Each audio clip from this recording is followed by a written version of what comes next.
এটা হলো আমাদের উত্তরবঙ্গের বিখ্যাত রেসিপি আলুর ডাল ডিম।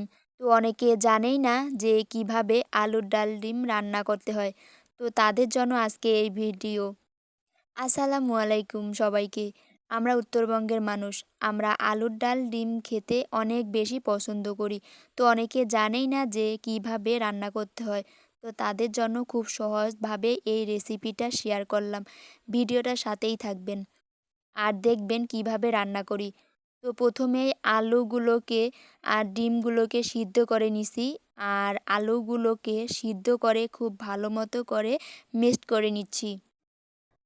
এ সময় আলুগুলোকে ভালো করে মিক্সড করে নিতে হবে। তাহলে ডালটা খেতে অনেক ভালো লাগবে।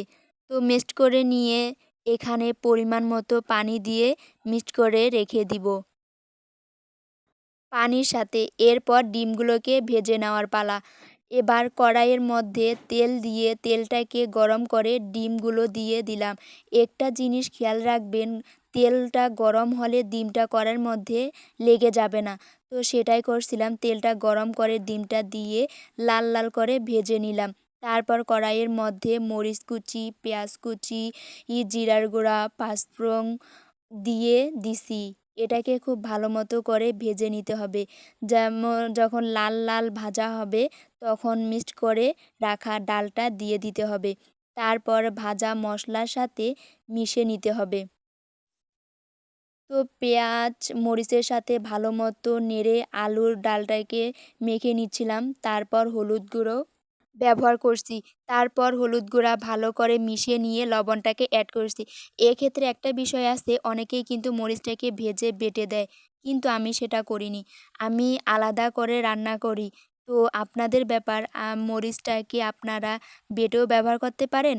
আমি মরিচটাকে ভেজে ব্যবহার করছি। পরে ধনিয়া পাতা দিয়ে খুব ভালো করে কষে নিচ্ছি।